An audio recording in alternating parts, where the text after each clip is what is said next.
Hello everyone, welcome back to another Packard video. Today we are going to be refurbishing this ashtray here. As you can see, it's not in very good shape. It's a little bit worse for wear, and the armrest that it came out of looks very nice. So we want to try and make this one look as good as possible on a budget. How you get this out of the armrest actually is there's just these two tabs that hold it in. You just kind of have to bend these out of the way and then this thing pops right out. The electrical disconnection is you'll have the neutral wire has a bullet connector, and the hot wire you'll have to just remove this one little nut that is on the end, and then you can remove the hot wire. How to disassemble this is pretty easy. You just slide it open and remove the ashtray first. We can also take out the cigarette lighter, then slide it closed. Then just take a Phillips screwdriver and unscrew the screw out of the little handle here.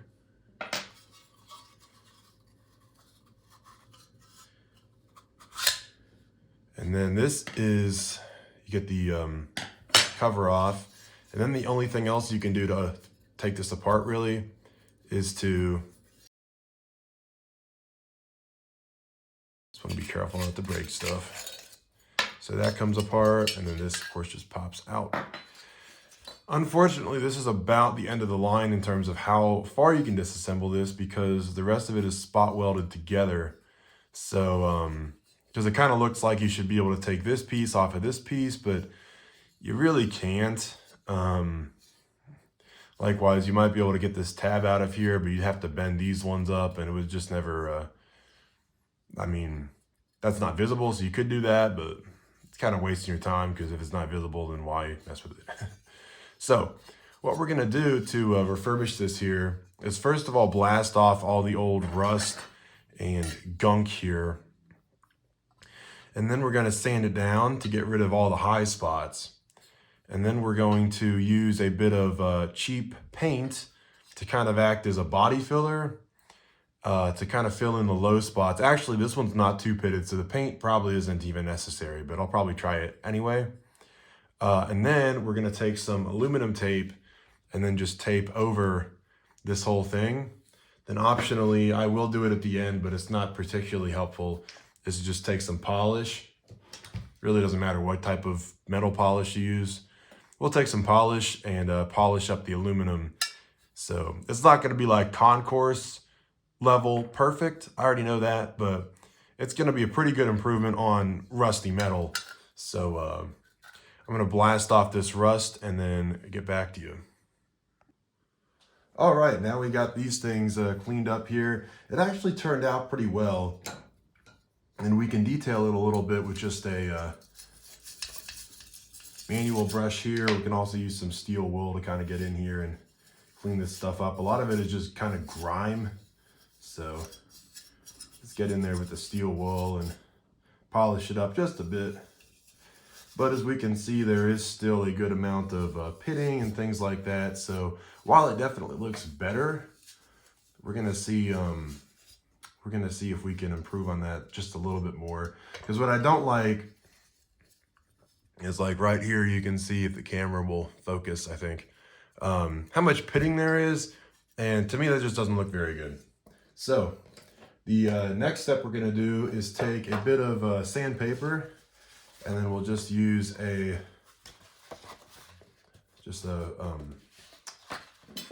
sponge here, just a foam pad or something like that.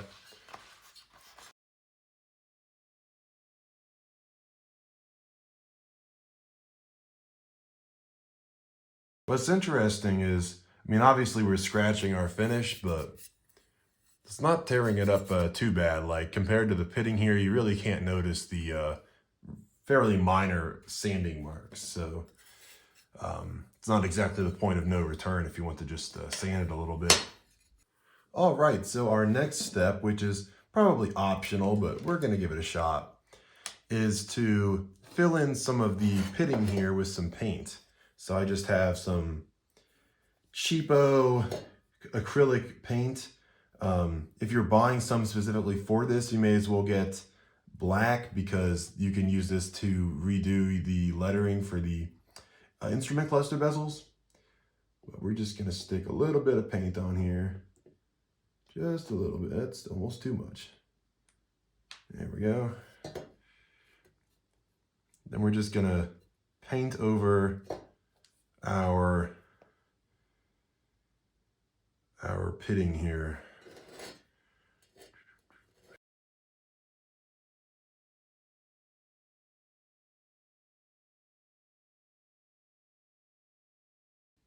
There we go. That's good enough. So we're gonna try this one first and then come back to this one later. It is, let's see, 10:14. So I'm gonna come back around at 10:19. All right, we are back right at about 10:19. So we're looking at 5 to 6 minutes after original application. What you wanna look at here is you can see that most of our paint has dried. Some of it's still wet. You can tell whether it looks glossy or semi-gloss, whether it's wet or dry. But very importantly, this is just barely dry. We're talking literally 5 minutes after we put it on. You don't want to wait too long. What we're gonna do is just take our thumb and rub the excess paint off. Yeah, I think this may need to wait just a minute or two longer. Depending on how thick it goes on, it can be just a bit different. All right, we are back. So as we can see, like for example here, this paint is actually coming off pretty well. Because what we want to do is take the paint off of the raised surface and leave it in the depressions there. And if you're having a bit of a hard time getting the paint off, you can just up the ante a bit. Just use a bit of steel wool to kind of knock it off there.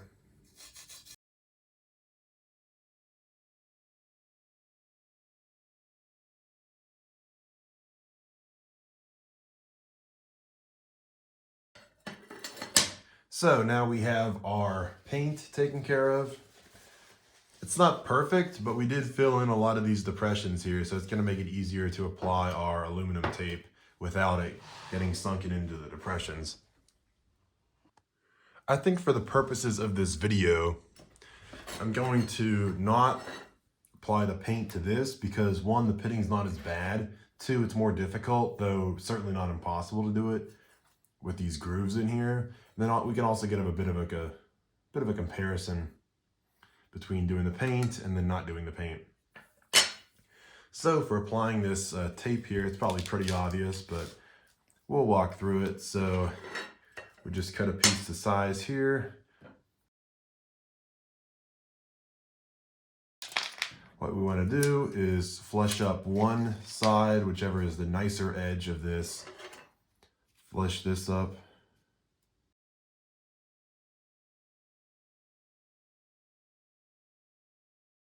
Run your fingernail in, I like to start on this far edge here. And then just run down there and get this placed in the groove. And then kind of push on the other side. We'll just fill out the entire groove like that. See how? Actually worked pretty well. As expected, because I just did this yesterday too. On my other ashtray.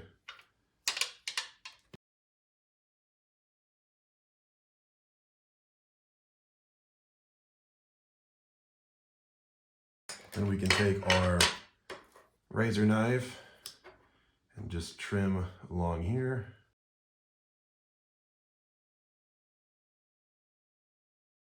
Next up, we're just gonna go ahead and do the same process on this one here. So kind of a similar thing.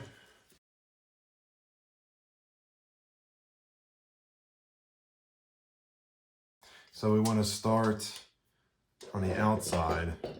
So take your flat, like because I cut this piece in half.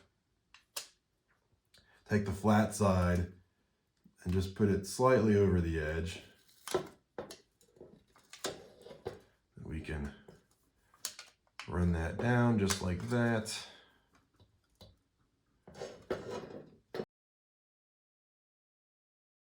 The tricky part here with these is that you have to cut on the corners. So what you want to do is eyeball kind of where the middle of this corner is. I got the little crease here for some reason. Eyeball straight down this corner, and then cut the aluminum like that. And then you want to cut towards the inside like this here and get this piece off. Do the same on the other side. Then we want to continue this 45-degree angle. Now, it's important to note you can't just originally cut at a 45-degree angle. Otherwise, this thing will go like this. You have to kind of cut straight, bend it down where it's flush, and then do your final 45-degree angle there.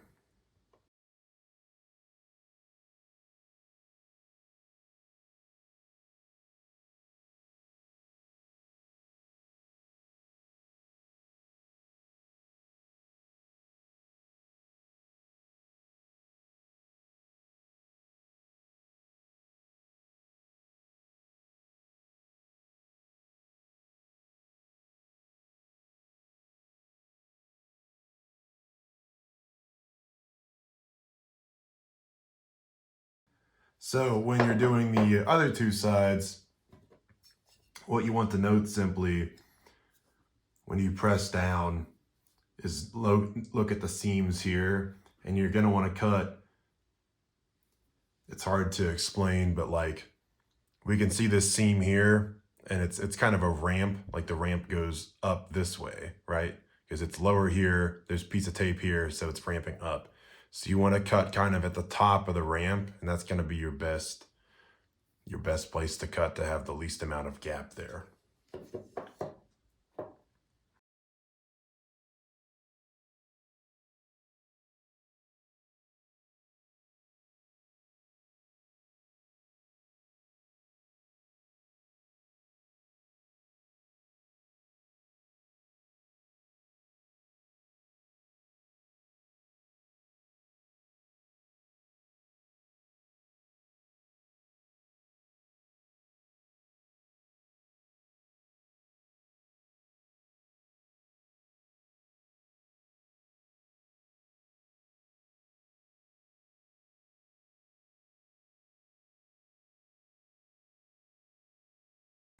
All right, so we got this looking pretty sharp.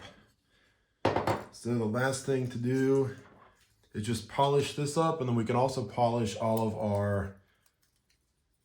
our aluminum tape also.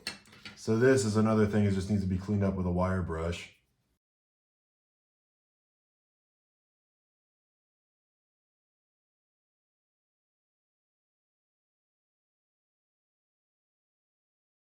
So we actually got this pretty well cleaned up, so we're just gonna move on to polishing things here.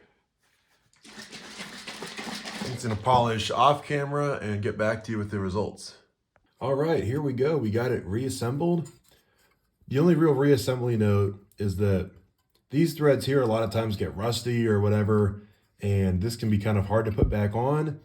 The main point is that you might be tempted to put some oil or grease on these to help it screw back on, but don't do that because this gets very hot and you'll end up kind of just burning your oil. It's not really a fire hazard. It'll just kind of stink and actually make the thing way worse because it'll carbonize the oil.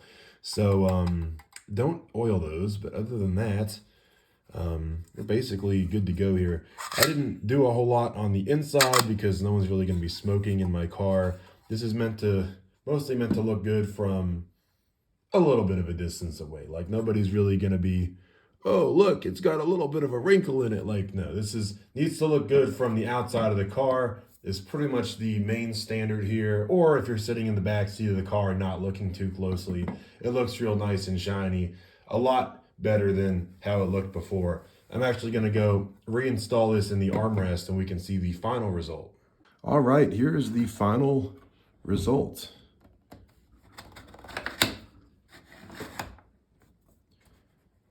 We have this installed in the rear armrest here. I'll show a before and after of the entire armrest. Thanks for watching, and I'll catch you later.